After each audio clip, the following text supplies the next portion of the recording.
నమస్తే, నేను మీ జర్నలిస్ట్ రవిచంద్ర.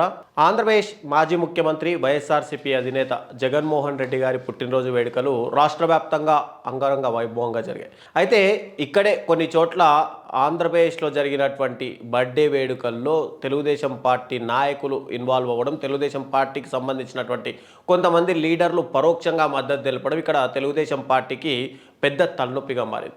రీసెంట్గా నిన్న అటు జగన్మోహన్ రెడ్డి గారి బర్త్డే సందర్భంగా కొన్ని చోట్ల రక్తదాన శిబిరాలు ఏర్పాటు అలాగే ఇటు తిరువూరు నియోజకవర్గంలో ఉన్నటువంటి ప్రభుత్వ ఆసుపత్రిలో జగన్మోహన్ రెడ్డి గారి బర్త్డేని పురస్కరించుకొని కొంతమంది వైఎస్ఆర్సీపీ కార్యకర్తలు నాయకులందరూ కలిసి ఇక్కడ బ్లడ్ డొనేషన్ క్యాంప్ ఒకటి కండక్ట్ చేశారు.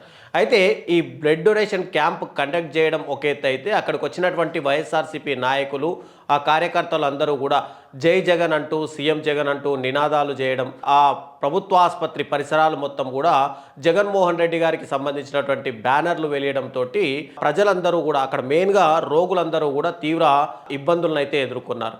అయితే దీనిపైనే పోలీసులకు ఫిర్యాదులు అందడంతో పోలీసులు ఒక్కసారిగా ప్రభుత్వ ఆసుపత్రికి రావడం, అక్కడ దాదాపుగా ఈ కార్యక్రమంలో పాల్పంచుకున్నటువంటి 20 మంది వైఎస్ఆర్సీపీ నాయకులపైన కేసులు కూడా నమోదు చేశారు. అయితే ఇక్కడే మెయిన్గా తెలుగుదేశం పార్టీ హైకమాండ్ ఫోకస్ చేసిందని చెప్పుకోవాలి.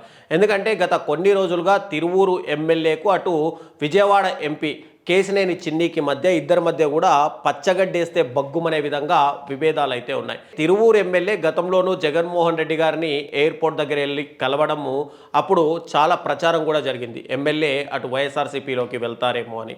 అయితే ఇప్పుడు అటు ప్రభుత్వ ఆసుపత్రిలో కొలికపూడికి సంబంధించినటువంటి కొడుకు చైర్మన్గా ఉండడం, ప్రభుత్వ ఆసుపత్రి కమిటీకి ఉండడంతో ఇక్కడ ప్రభుత్వ హాస్పిటల్లో ఇలాంటి కార్యక్రమాలకు ఎవరు పర్మిషన్ ఇచ్చారు, ఎందుకోసం ఇచ్చారు అనే విధంగా కూడా తెలుగుదేశం పార్టీకి సంబంధించినటువంటి హైకమాండ్ ఆల్రెడీ దర్యాప్తు అయితే స్టార్ట్ చేసింది. జగన్మోహన్ రెడ్డి గారి బర్త్డేకి సందర్భించి రాష్ట్ర వ్యాప్తంగా ఎక్కడికక్కడ కట్అవుట్లు ఏర్పాటు చేయడం కానీ, లేదంటే వైఎస్ఆర్సీపీ నాయకులు రోడ్లపైకి వచ్చి పాల్గొనడం చూస్తుంటే తెలుగుదేశం పార్టీకి సంబంధించినటువంటి కొంతమంది నాయకులు కూడా పరోక్షంగా ఇన్వాల్వ్ అవ్వడం చూస్తుంటే ఇక్కడ తెలుగుదేశం పార్టీకి కొద్దిగా ఇబ్బందికర పరిస్థితులు రాష్ట్రంలో నెలకొన్నట్టుగా కనిపిస్తున్నాయి.